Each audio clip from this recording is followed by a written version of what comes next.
Have you ever wondered what your aging parents might be keeping from you? In this video, we'll reveal 3 important secrets many elderly parents choose not to share. Watch until the end to discover how these hidden truths can deepen your understanding and connection with your loved ones.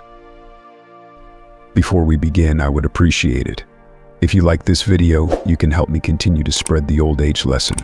If you still need to subscribe, I recommend you subscribe and turn on the bell so you can see all the videos. If you like this video, please comment number 1. If you don't like it, comment number 0 to let me know, so I can make a better video for you. Now let's get started.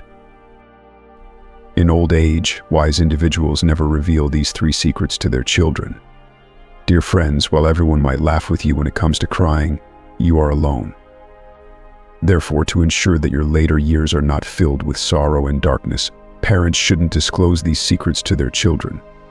Even a moment of indiscretion can turn your otherwise pleasant old age into a time of sadness and grief. With these 3 secrets, revealing just one can lead to troubles, conflicts, and the disintegration of family harmony. So what are these secrets that can cause such loss? Let's listen and reflect through these everyday stories. Number 1. Marital disputes. Anna married someone living several kilometers away from her parents. Her job was not too busy, but sometimes she would visit her parents only once a month. Children often want to gather with their families on weekends, holidays, or whenever possible for a joyful reunion. However, every time she visited home, it was a headache because her parents were constantly arguing.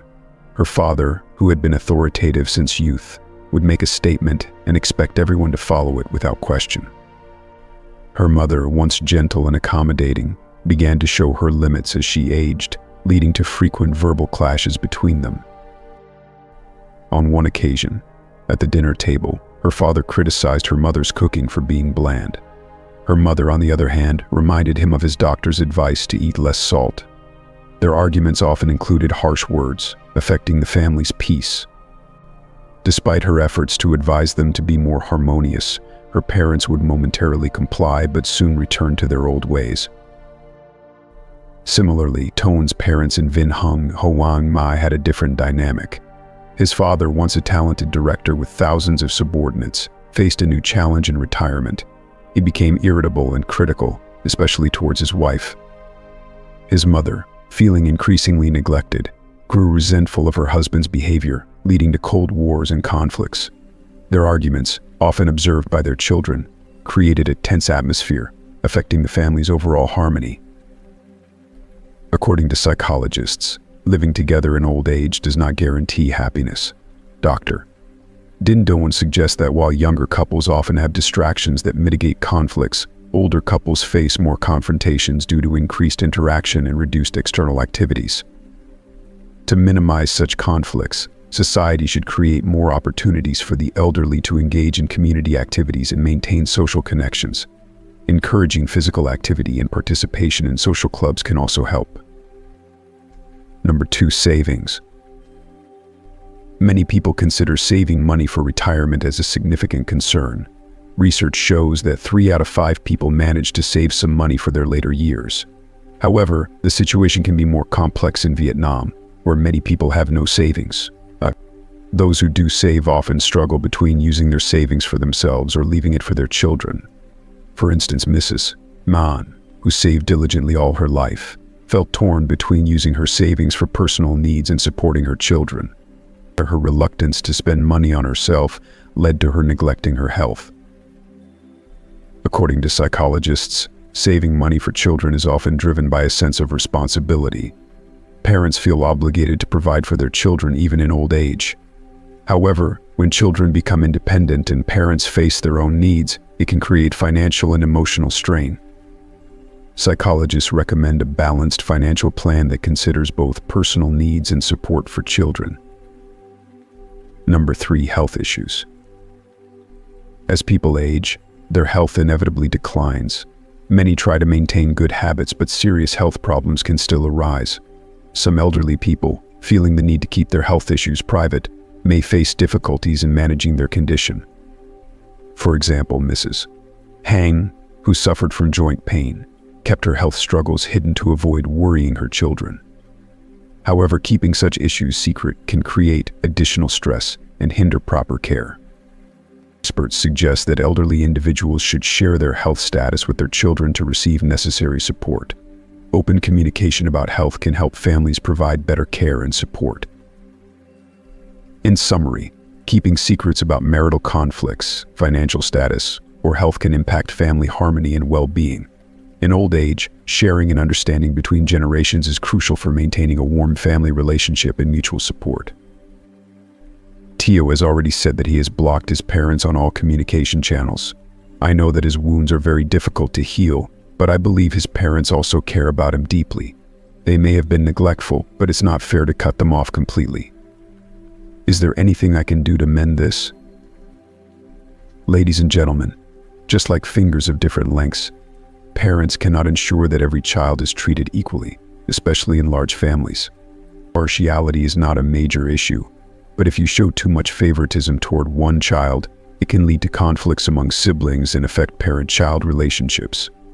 These conflicts can easily result in estrangement and broken family bonds.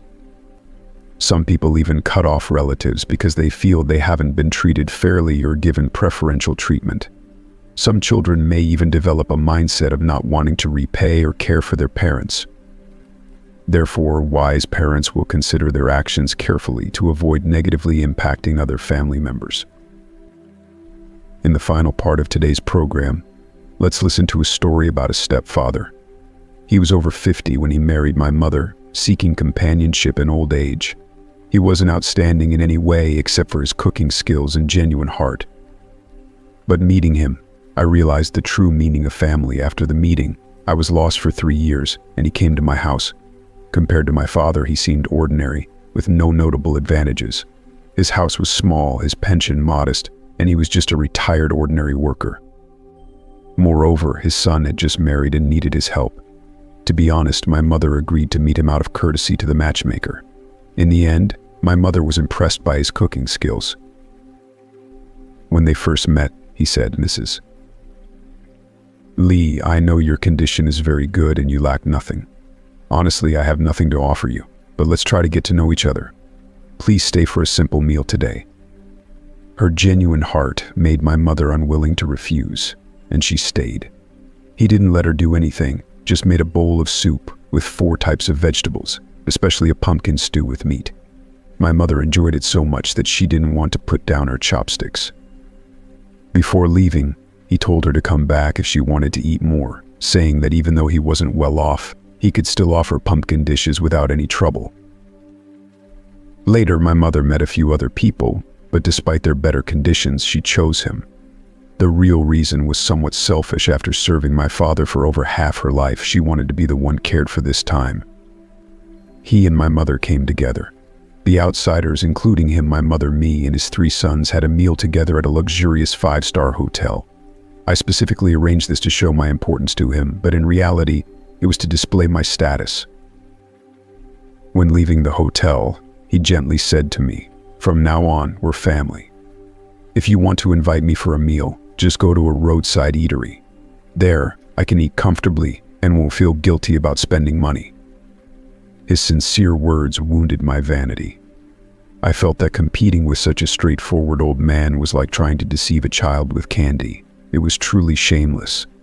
He took great care of my mother. Every time she saw me, she would talk about needing to lose weight with a happy tone. He cooked well. Once, while having a meal with everyone, I couldn't help but tell my wife to learn a bit from him when he cooks next time. My wife, who had no interest in learning, seemed quite annoyed. He quickly stepped in to defuse the situation, saying, "I've achieved nothing in my life except cooking. Don't imitate me. You all are doing great things. Just come here to eat if you want. I'd rather have someone to eat the food I make." That day when we left, he packed a lot of leftovers for us to take home. As he handed them to me, he said, "Don't praise my cooking anymore. Honestly, I feel embarrassed when people mention it. Every man can cook, but in other aspects I'm lacking. This shouldn't be considered a virtue." On the way home, I recounted his words to my wife. She said that people like him are born to serve others. He was willing to bow down to the ground. My mother had good fortune and now felt like a queen. I glanced at my wife while driving, sensing her disdain for him. I felt nothing but pity for him. In the end, he remained an outsider who felt ashamed. The next day, I moved to a new house. He and my mother came to perform the ritual of heating the bottom of the pot, a tradition for moving houses. He carefully followed the ritual, but when it came to the meal, he didn't sit in the honored seat. We searched everywhere but couldn't find him. Calling his phone was futile, as it was turned off. It seemed he had planned his departure for when the guests were gone. He returned home with the leftovers packed in containers he had prepared. My mother was upset and felt sorry for him. She told him, "Don't do this anymore. I can cover this expense. I can't bear to see you eating leftovers." He shook his head and declined, saying, "I don't see it as an expense. I'm not troubled by it. I'm used to it. If I were to feel sorry, it would be for wasting the money I earned." My mother had nothing more to say and felt some pity for him. As for me, I didn't see him again after that, but whenever I think of him, I feel moved and warmed. The true meaning of family doesn't need lengthy explanations. When someone expresses their genuine feelings, their actions speak louder than words. I want to thank him for practically showing me this. I am just like before, but he could never stand up again. In the past, he only knew how to smile. I never imagined that he would become so weak now, always shedding tears. Mother took care of him, and he cried. We wheeled him around in a wheelchair for an outing in the suburbs. He cried many times, and in the hospital he watched as money was spent like water. He cried. Finally, one day he took a razor and desperately tried to slit his wrists. It took 5 hours of emergency treatment for him to pull through. He was very tired and also very hopeless. What was truly unexpected was that the first person to leave him was his son.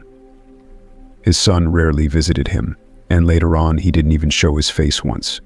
Every time he called, he would say he was on a business trip and would visit him soon. What surprised me even more was that my mother then suggested to me that she wanted to leave him. They had never registered their marriage, so it was just a matter of parting ways and going their separate directions. My mother told me that she was old and could no longer take care of him. She couldn't do anything to help me, but she also couldn't bring a disabled husband into our lives to burden us. This is the harsh reality. I didn't want my mother to be the bad person, so I had to be heartless and play that role myself, deciding to tell him about the separation. I told him, as he lay in the hospital, "Uncle Duong, my mother is ill." His tears flowed like rain. I forced myself to say the harsh words, "You know, Uncle Duong, my mother is getting old. You've seen how she has treated you these days." He continued to shed tears and nodded. I went on, "Uncle Duong, we still have to work. My mother isn't in good health. Do you think it would be okay if, after you're discharged, you go back to your own home? I'll hire a caregiver for you. Of course I'll pay for it, and I'll visit you often." Hearing this, he stopped crying, nodded repeatedly, and said gratefully, "If that's the case, that would be great. That would be great. No need to hire a caregiver, there's no need." If you are still watching this video and finding these lessons useful, please comment number 1 below to let me know that you are still watching this video with me. Thank you for your valuable time. I left the hospital courtyard, tears streaming down my face.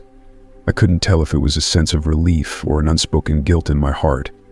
I did hire a caregiver for him, paying for a year in advance. I then went to his house and hired workers to renovate it for him. I tried to do everything with full responsibility, not for him, but to ease the unease in my heart.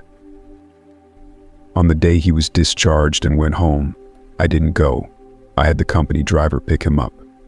When the driver returned, he told me that Uncle Duong asked him to thank me and said that even his son hadn't done this for him. Those words gave me some comfort, making me feel somewhat relieved. But that comfort didn't last long. The cold days of spring and the new year without him at home felt a bit dull. There wasn't someone willing to bury themselves in the kitchen, making all kinds of dishes for us. We ate our New Year's Eve dinner at a 5-star hotel, but we couldn't feel the warmth of the new year anymore. On the way home, my son said he wanted to eat carp for his grandpa. My wife signaled our son with a wink to stop talking, but he only became more insistent. "Why can't Grandpa come home for the new year? You're all so mean." My wife, furious, slapped our son hard, but that slap felt like it landed on my face. My whole face swelled with pain. My son's words shattered the self-comfort we had built. In the rearview mirror, I saw my mother's eyes were also red.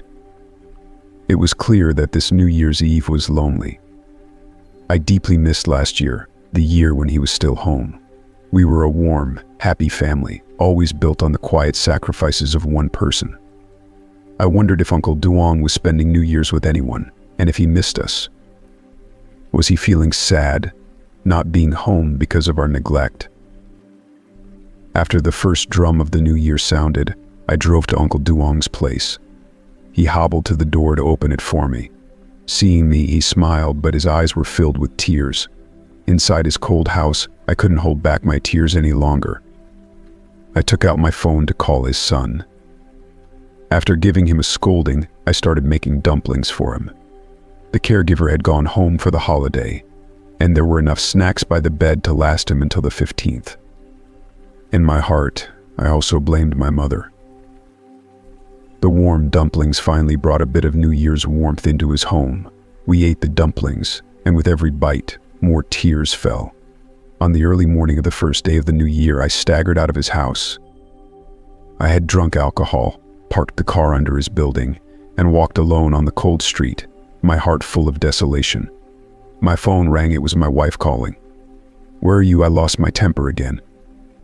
"I'm in the home of a lonely old man. Do you understand? What kind of people are we? When he could still walk, we used him, but now that he can't move, we sent him away. Has our conscience been eaten by dogs? And yet, we still talk about morality and ethics." I was disgusted with myself. On the street, I cursed myself harshly. I cursed until I was tired. Without hesitation, I turned back, carried him on my back, and walked out. He struggled, asking me what I was doing. I firmly told him, "We're going home, Grandpa, so we can love you back home." The happiest person was my son. He hugged and kissed Grandpa, repeatedly asking for carp, fried sticky rice cakes, and superhero cards. My wife pulled me into the room and asked, "Are you crazy? Even his son doesn't care about him." "Why are you bringing him home?" I didn't lose my temper this time and calmly told her, "His son did the wrong thing. That's his problem. We shouldn't use that as an excuse to abandon him. I don't expect you to treat him like your father-in-law, but if you love me, if you care about me, then consider him as part of our family. Because in my heart, he is family. He is a person. Abandoning him would be easy, but it wouldn't ease the guilt in my heart. I just want some peace of mind, that's all." I said the same thing to my mother, and she cried, holding my hand tightly, saying she understood. She saw that he couldn't stand up anymore, and she couldn't stay, but she couldn't deny that these moments were filled with her care and concern as well. In reflecting on these hidden truths that the elderly often keep from their children, what stands out to you? Have you gained a new perspective on how the older generation navigates the complexities of aging with love and wisdom? We'd love to hear your thoughts. What's one thing you've learned today that you'll bring into practice in your own life?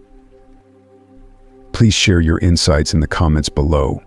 And if you found this video helpful, don't forget to like, share, and subscribe to our YouTube channel for more content like this. Your support means the world to us.